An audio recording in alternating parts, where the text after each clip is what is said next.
Hello friends, welcome back to my channel The Lens India Professional Photography.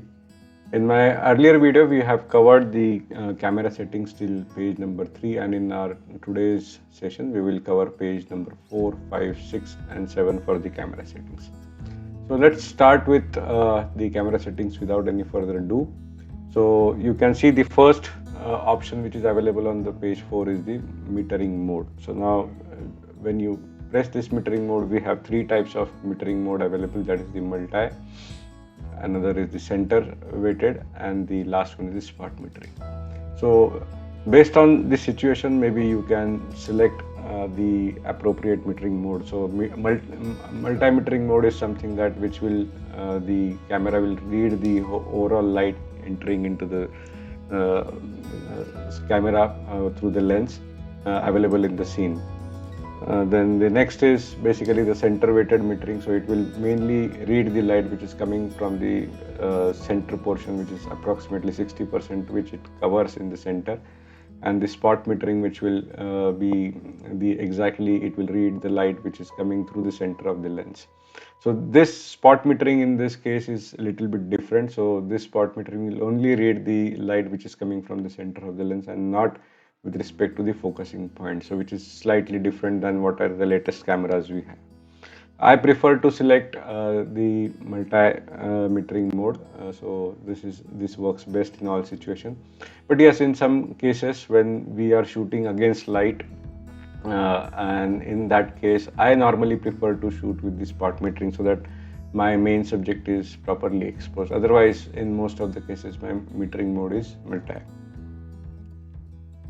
So next is the white balance. So white balance we have like auto white balance, daylight, shades, cloudy, incandescent, fluorescent light, which is having a warm white color balance. Then cool white, we have +1 of day white, we have +2 of daylight in fluorescent, we have white balance when we are using flash. Then this has one additional feature with respect to other cameras, that when auto white balance, particularly when we are shooting underwater. And then customize the temperature or filter based on what we can set. So if you set this, you can if you want to set this, you can set the customization in this. Then we have the custom white balance 1, custom white balance 2, so custom white balance 3. So you can do the custom white balance based on this situation, and you can also do the setting up of the customized white balance with the help of a gray card. So usually I prefer to keep my custom white that is the white balance at daylight. So this works best in almost all the situation. And of course, since I am shooting in RAW, so I really don't care whatever the white balance it is. But since I want to avoid the more processing steps, my custom white balance, I normally set it to daylight, which is approximately 5200 Kelvin. So this really impacts when we are shooting in JPEG, because what if we are shooting in JPEG, the algorithm what presents in the software, so that custom white balance is directly applied on the JPEG and the output is finished accordingly.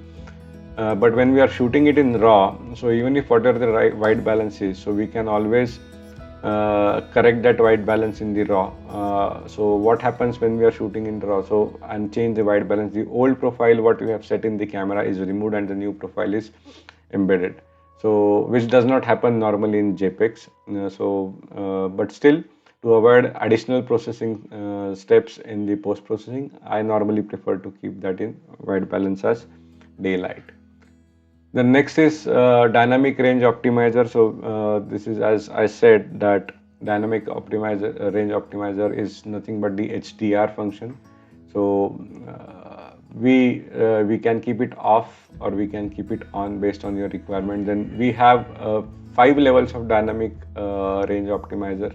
Depending on the light situation, you may select either of the levels. But usually, since I don't do HDR with the help of this, I normally try to control the exposures manually, so I prefer to keep it off. Then next is the creative style. So we have so many profiles, what we can say. So we have standard profile, we have vivid, neutral, clear profile, and deep, and so on and so forth.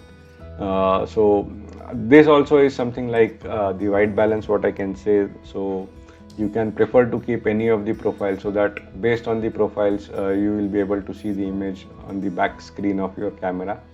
But this mainly gets impacted when you are shooting JPEG, and that particular profile is applied to your photograph. But since we are shooting it in RAW, this really doesn't matter, because we can recover and replace the profile. So same thought process like a white balance. So I normally prefer to keep it neutral, because whatever is the original light recorded in the camera, I would like to see in a neutral, and don't want camera to apply any specific profile. So my practice is to keep it on neutral. And then the second last function is the on the fourth page is picture off. So this two, and the last is focus magnifier. So these two functions are basically disabled in my case, because we are shooting in the raw format, and that is why these functions will work only when I'll come out of the raw mode and shift it to JPEG mode. So in case of focus magnifier, so this is basically my camera is set on the single shot AF. So if I shift my focus mode, then this function will get enabled.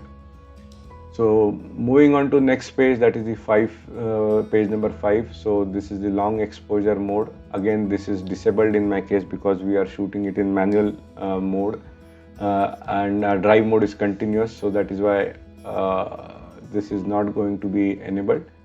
Then the high ISO noise reduction.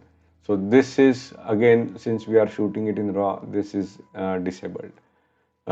Center lock AF on. So center lock AF on is something that when we are shooting particularly the moving subjects, so the focusing is set in the center, and even if you move your camera and the subject remains still, so the focus will continue to stay on the subject what you have set initially.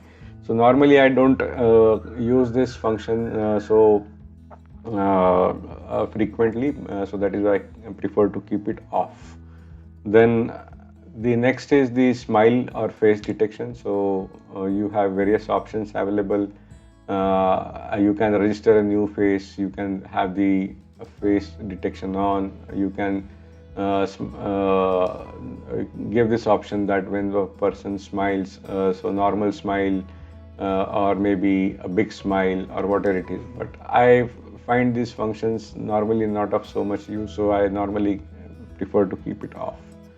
Then skin softening, this is disabled because we are shooting it in RAW mode. I have selected the image quality as RAW, and that is why this will not work as of now. If I change it to JPEG, definitely this menu function will get enabled. Then this another function, which is the auto object framing. Again, this, since we are shooting it in a RAW format, that is why the function is disabled. Moving on to page number 6, the scene selections.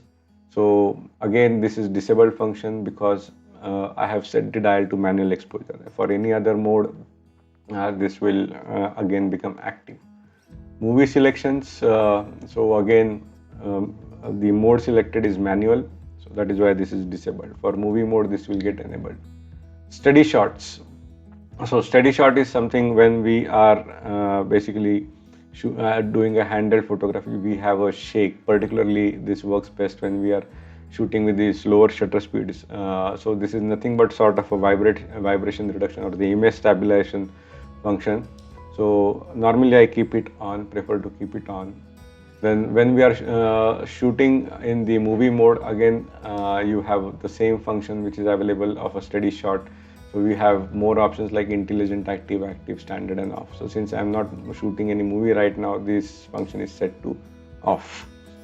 Then the next function menu available is the color space. So we have two options available, that is the sRGB and the Adobe RGB. So sRGB is the basically color space available, which is called as a small gamut of RGB.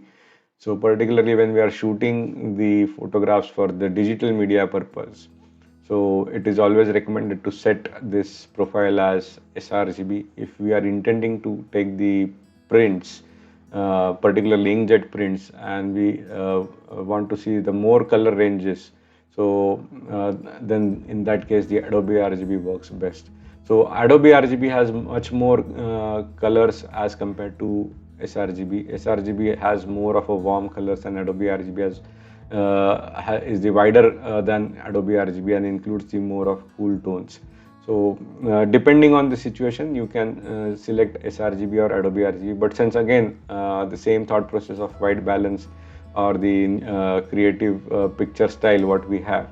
So whatever profile you apply here, since we are shooting it in RAW, we can always replace this color space in the editing softwares when we are editing our photographs. But by and large, if you would like to avoid the additional editing steps in your editing process, you can redefine your color space depending on which media you are going to display your photograph. So if it is digital media, keep it sRGB. If you want to take prints, that is the inkjet printings, then you may basically would like to select the Adobe RGB. But as of now, I am normally preferring sRGB.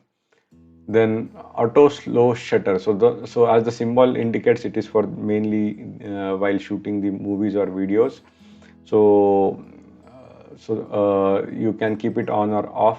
So when the brightness of the light changes, so automatically the shutter rolling shutter reduces the speed. So this function helps to adjust the shutter speed depending on the brightness of the light. Then the last page of the cameraman settings is the audio recording. So when we are shooting videos, so you can turn on this, and if you're not shooting videos, you can turn off this. So normally by default I keep it on because I don't want to do too many setting changes again and again. This is the mic ref level. So mic ref level is nothing but the microphone related levels. So you can keep it normal or low. So what are the ambient noise we have, so it can capture or it can eliminate that noise. Then the wind noise reduction. So if we are shooting in some situations where we have some noise of wind, so if we keep it on, it helps you to reduce that noise to the great extent. So you can keep it on. Memory recall. So this function is currently disabled in my case. I'm not sure why this got disabled. If someone knows, please mention in the comment. Then memory. So memory is, these are the basically three options normally what are showing here. So this function is one of the function which recognizes that by and large what type of camera settings we are applying, and it records as the settings which are applicable. So you can select the page, what if you are setting, you can select the page and you can apply the setting when you are doing the shooting. So that's it for the camera settings for now.